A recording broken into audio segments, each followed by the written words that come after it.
20 дугаар зууны ихэнх үед амьдарч байсан Их Британий зохиолч, Библийн багш Мэйр хончны дуулал хэмээх жижигхэн номоо дуулал 23 дугаар бүлэг дээр тулгуурлан бичжээ.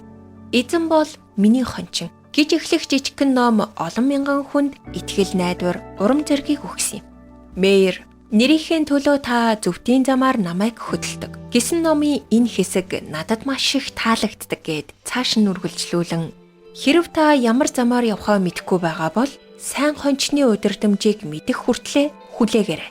Түүний хүслийг мэдэхгүйгээр ямар нэгэн үйлдэл хийх нь таны хувьд том алдаа байх болно. Хэрв та юу хийхээ мэдэхгүй байгаа бол таныг хөдөлж эхлэх цаг хараахан болоогүй байна гэсэн үг. Тиймээс яг байгаа газартаа түүнийг хүлээ. Та төвчээртэйгээр түүнийг хүлээж чадвал тэр таны явах замыг тодорхой харуулж хаашаа явахыг тань илчлэн өгөх болно. Түүний цаг хизээч оройтхгүй. Бидний ихэнх нь амьдралдаа юу хийх ёстойгоо мэдэх гэж их яардаг шүү дээ. Бурхны хүсэл бидний сайнны төлөө гэдгийг мэддэгч Бурхнаас төрүүлээд түүнийг хүлээхгүйгээр өөрсдийн хүслээр шийдвэр гаргавал эцэст нь харамсалтай үр дүнд хүрнэ гэдгээ ойлгох хэрэгтэй.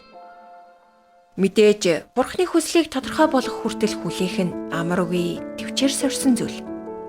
Яг одоо л мэдмээр санагддаг нь үнэн л дээ. Тиймээс биднийг удирдан чиглүүлэх хончиг хэрэгтэй.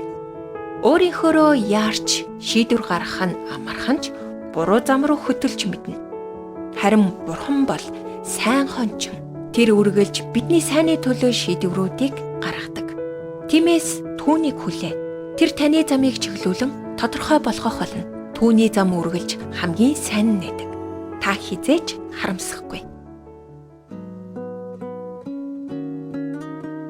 Урмын үгс сэтгэлийн зовлонгоос холдуулдаг. Хадагтай Дарлин Салагийн урам зоригийн үгс нэвтрүүлэг танд хүрлээ. Бидэнтэй холбогдох утас 8085 99 тэг тэг